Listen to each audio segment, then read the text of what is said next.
Physics MCQ by D Mukherjee. Medical और engineering दोनों ही एग्जाम के लिए ये बुक बहुत इंपॉर्टेंट है। इस वीडियो में हम पार्ट 1 मैकेनिक्स का पहला चैप्टर काइनेमेटिक्स फोर्सेस उसका क्वेश्चन नंबर 12 सॉल्व करेंगे।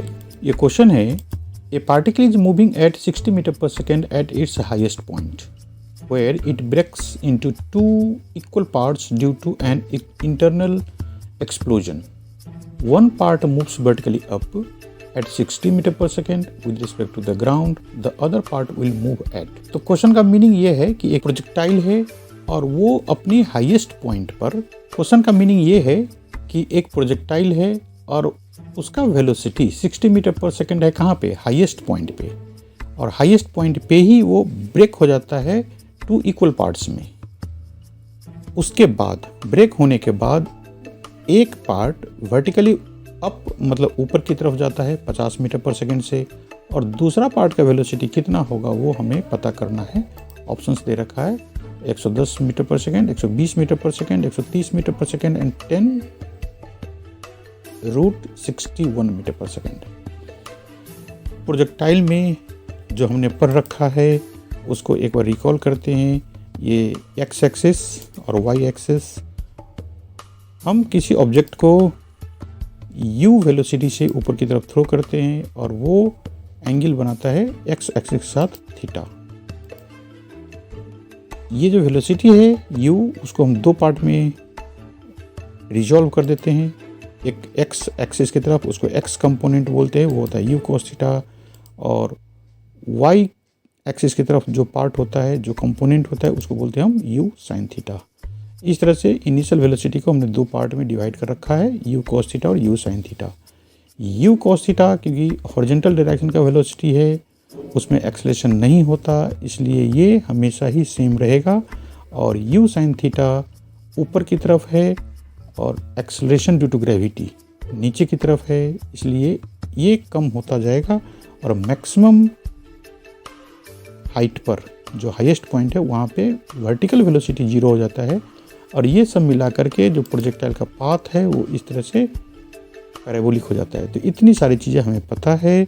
तो ये हमने हाईएस्ट पॉइंट मार्क कर दिया। यहाँ पे इस ऑब्जेक्ट का वेलोसिटी है 60 मीटर पर सेकेंड। तो हमें पता है कि हाईएस्ट पॉइंट पे सिर्फ हॉरिजॉन्टल वेलोसिटी होता है, वर्टिकल वेलोसिटी इस पॉइंट पे 0 हो जाता है। और ये है कितना? 60 metre per second. Highest point पे वो ऑब्जेक्ट दो इक्वल पार्ट्स में ब्रेक हो जाता है, मतलब इसके दो टुकड़े हो जाते हैं। एक टुकड़ा ऊपर की तरफ जाता है और इसकी वेलोसिटी है 50 मीटर पर सेकेंड। तो दूसरे टुकड़े का वेलोसिटी कितना होगा वो हमें पता करना है। तो बड़ा मज़ा रहता जबकि एक ऑप्शन यहाँ पे 50 मीटर पर सेकेंड भी रहता, क्योंकि ऐसा लगता है कि एक पार्ट का वेलोसिटी ऊपर की तरफ 50 मीटर पर सेकेंड है तो दूसरा का 50 मीटर पर सेकेंड नीचे की तरफ होगा। इतना आसान क्वेश्चन नहीं है, ये बहुत ही दिमाग खराब करने वाला क्वेश्चन है। अब हम एक बार प्रोजेक्टाइल में जो फॉर्मूला हमने सीखा है उसको रिकॉल करते हैं। ये टाइम फॉर मैक्सिमम हाइट, मतलब इस प्रोजेक्ट करने के बाद मैक्सिमम हाइट तक जाने का जो टाइम है वो u sin theta by g. Time of flight t = 2u sin theta by जी।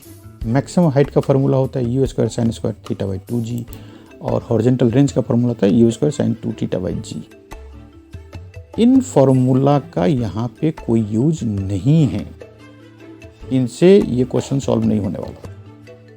तो अब हम क्या करें? इसको दूसरे तरह से सोचना होगा। इसमें अप्लाई करेंगे हम कंजर्वेशन ऑफ मोमेंटम। तो कंजर्वेशन ऑफ मोमेंटम कहता क्या है कि if no external force acts on object total linear momentum remains constant. तो लीनियर मोमेंटम हमें कंजर्व करना है, उसके लिए मास यहाँ पे कोई गिवन नहीं है।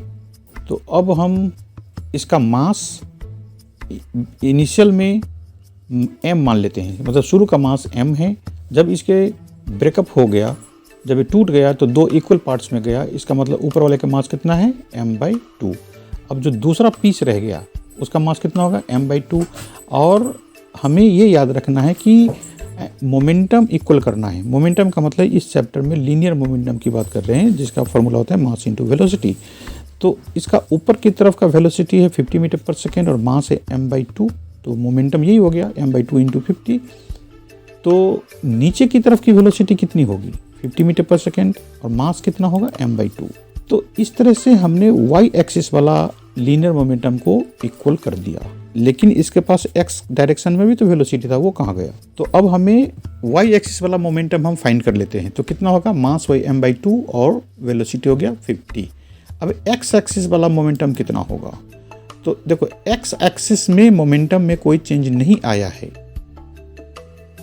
पहले कितना था m/60, अभी भी m/60 ही रहना चाहिए। तो ये कैसे होगा, क्योंकि उसका मास तो m/2 रह गया, तो उसकी वेलोसिटी इंक्रीज हो जाएगी। तो वेलोसिटी कितना हो जाएगा 120। तो m/2 इंटू 120 का मतलब हो गया m/60। तो ये हो गया x एक्सिस का मोमेंटम, जो कि पहले m/60 था और बाद में भी m/60 ही रहेगा। तो इस बात को अब पूरा फ्रेशली सोचे। जब एक्सप्लोजन हुआ तो इसके दो पार्ट बन गए, एक पार्ट ऊपर की तरफ गया तो उसका मोमेंटम हो गया m/2 इंटू 50, और दूसरा पार्ट जो बच गया उसके पास दो मोमेंटम है, ये x एक्सिस की डायरेक्शन में एक और y एक्सिस की डायरेक्शन में दूसरा।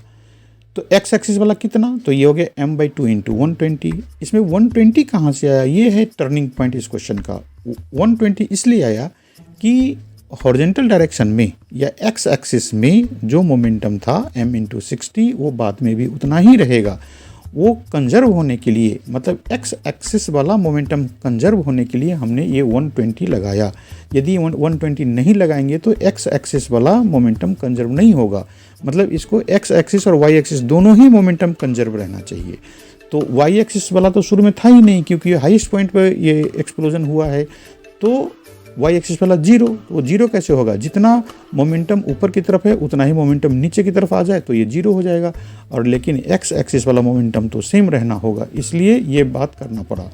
अब हमारे पास दो मोमेंटम आ गया है, उसको हमें रिजल्टेंट फाइंड करना है। वो दोनों मिलकर के कितना मोमेंटम होगा, और मोमेंटम पता करने के बाद हम वेलोसिटी पता कर लेंगे। तो अब हम फार्मूला लगाते हैं by parallelogram law of vectors. ये फार्मूला कहता है r = p² + q² + 2p की cos थीटा √। तो यहाँ पे जो x एक्सिस वाला है उसको हम p मान लें और y एक्सिस वाला q, तो p² है तो ये कितना हो जाएगा m/2 इंटू 120 का स्क्वायर, और q कितना है m/2 इंटू 50 का स्क्वायर, और ये 2p की cos थीटा, क्योंकि एक है x एक्सिस पे एक है y एक्सिस पे, तो दोनों के बीच के एंगल 90 डिग्री होगा। तो हमने वैल्यू नहीं रखा, हमें वैसे ही पता है कि ये जीरो हो जाएगा, या ये पार्ट नहीं भी लिखते, वैसे पता है कि x एक्सिस और y एक्सिस के बीच के एंगल 90 डिग्री होता है, तो ये जीरो हो जाएगा।